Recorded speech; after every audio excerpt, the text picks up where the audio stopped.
Alright everyone, the other day Donald Trump managed to gobble up 24 hours almost of the news cycle by tweeting out an image which the Washington Post very quickly jumped on it, like within 15 minutes, and like a doctored photo of Donald Trump's head superimposed on Rocky Balboa. Because obviously if the Washington Post hadn't told us, we would think that Donald Trump had been working out really good and he had washboard abs and a fucking six-pack and he was ready to go and punch somebody's lights out.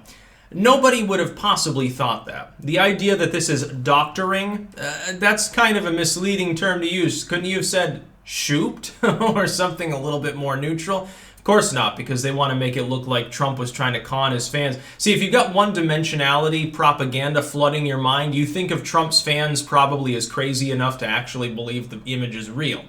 What this did is create a million derivative images. Like within 10 minutes, other people were memeing. Like Count Dankula made one that was hilarious. He's got like an elephant cock and stuff like that. And you should check it out. It was really funny.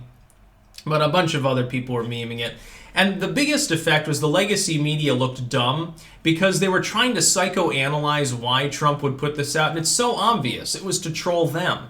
I don't even think there was a deeper underlying reason. Like, symbolically speaking, the idea of him as Rocky, like coming back from being, beaten to a bloody pulp, that's sort of the plot. Rocky gets, inevitably in a Rocky or similar movie, Rocky gets beat down over and over again, but at the end he wins anyway, inexplicably.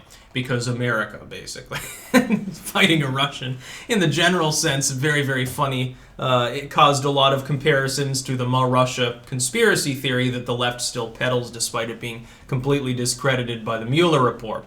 Anyway, they were trying to analyze, well, we're not exactly sure why Trump tweeted this out without explanation. Could it be white fragility? Literally, one of the articles, I think link in the description, archived of course, was mentioning that it was white fragility. Like, oh, Donald Trump is an old pudgy dude and he wants to portray white power. And so he's got Rocky Balboa. And I'm thinking to myself, my God, how fucking far out and out of touch do you have to be to possibly construe it that way? It is a meme. It's meant to be funny. It's funny because most of the time when Donald Trump retweets a meme, usually the person who made it in the first place inexplicably gets banned because the far left pours through everything they've ever posted cross-platform to find something to fucking bitch about, which is funny. But anyway, Trump's become like a master of this, and this is one of the things I like most about him, because it's entertaining him. But let me tell you, most of politics is just entertaining people anyway. Most of what these fucking starched shirt fucking people do is absolutely meaningless. The bureaucrats handle 90% of everything, and it shouldn't work this way, but it does. Most of it's handled by bureaucrats and staffers. They hand them a piece of paper, fucking sign this. They read it for 2 seconds and then sign it. That's how Congress works. This is how the presidency in some cases works. A lot of it is unofficial business. Shake a hand, smile, kiss the baby, tell the foreign dignitary that they look, absolutely wonderful today, and that's your day as the president of the United States. And I'm sure it's grueling because you have to deal with scumbags and not insult them. And so I'm sure even for a person like Trump that's used to a corporate boardroom, it gets a little bit old after a while. It must get boring. So he's got to tweet some more. He's got to shitpost. What he does by this, he's become a master of this, is he gets people to follow whatever story he wants. So if there's something in the news of the day that he doesn't like, somebody's saying something about him that he considers negative, he'll replace it for something that's less negative, like this. He'll get the press to psychoanalyze his Rocky picture. Well, it's meaningless. It's just a people's, like a human interest story. Nobody actually gives a fucking shit. It's just a funny meme. But obviously, it knocked everything else out of the news for the most part. He can do this every day. He can starve the Democrats. He can starve Schiff in the impeachment bullshit witch hunt proceedings. He can do whatever he wants. I'm going to make it a comparison that most people would never think to make, and it'll make some Trump fans very angry. George W. Bush.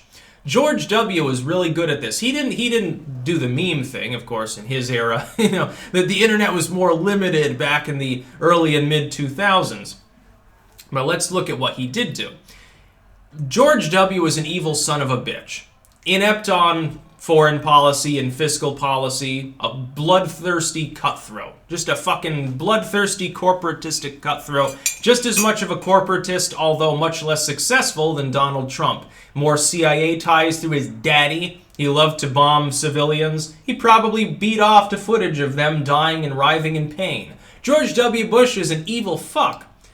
But hardly anybody remembers him that way unless they were part of the anti-war crowd, the dedicated, actually marching around with hippie drum crowd. Everyone else remembers him as just a bumbling schmuck. They remember him as a doofus. They think that he's just a clown. He still reinforces that image to protect that legacy today, like when he pretends that he can't figure out how to put on a rain poncho.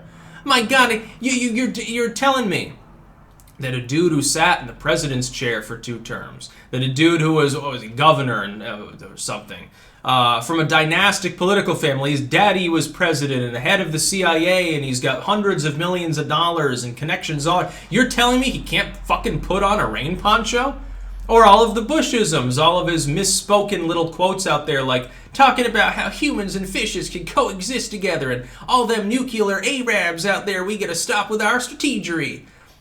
That's not actually him. That was an act. It was a very, very refined Shakespearean act. He was a method actor. George W. better than almost anyone else. When he really got hot under the collar, or before he got into national politics, look at the W you see then. It is vastly different. You can see it in his eyes.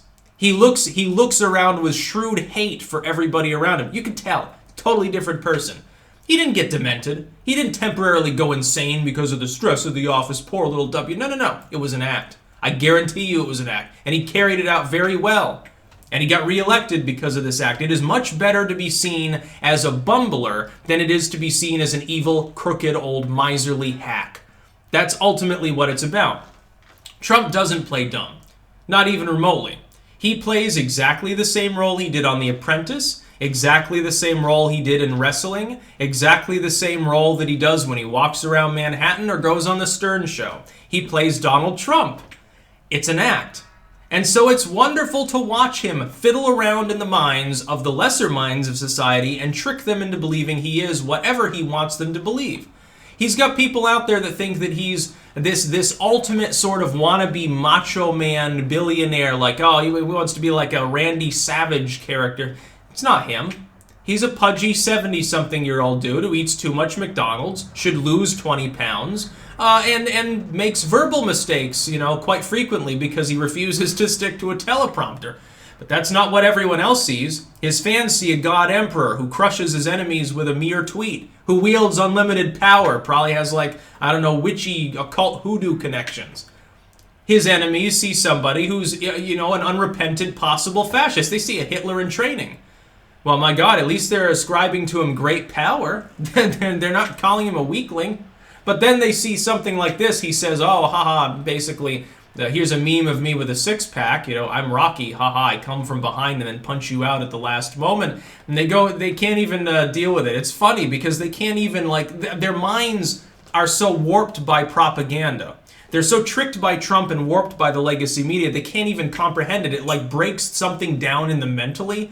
It's like watching a machine that you've just splashed hot butter on and watching it short out and, spit out random phrases and jerk around spasmodically. It's basically what the left has devolved into. He's got them so confused they think that an avowed socialist who's 80 years old can be the next president of the United States. He's done one hell of a job with their fucking minds. You ever seen, not Silence of the Lambs, but the one that came after? I'm drawing a blank on the name. Hannibal. Easy name to remember. Hannibal. The scene where Anthony Hopkins is digging around in that investigator's head and feeds him a piece of his own fried brain? And the dude's drooling. He's like, oh, that smells good. And then eats his own brain and says, oh, it's tasty. That's basically what Trump has done to them. He's Anthony Hopkins them. He's Hannibal Lecter, the Democratic Party, and the legacy media. You don't even have to be a strong supporter of Trump. There are some policies he suggested or attempted that I don't support. My support for him is technically soft support. It's not MAGA God Emperor, I wear a red hat support. But that being said, there's no logical alternative. He's doing this to China and to Russia and all these other nations as well. And sometimes you need a cutthroat in chief. Sometimes you don't want a nice guy to be the one leading your nation. I know I sure as hell don't. We tried that with Obama and arguably in some ways with Bush, at least for the Western Alliance. It didn't work. It's a bunch of bullshit. We ended up paying a lot of money, killing a lot of people for no reason. It didn't make us safer or more free. It pissed away trillions of dollars of productivity. I'm thankful that we have a cutthroat casino magnate who's probably had people killed before in the office. Yeah, I'm very, very glad about that fact. That's about all. Peace out.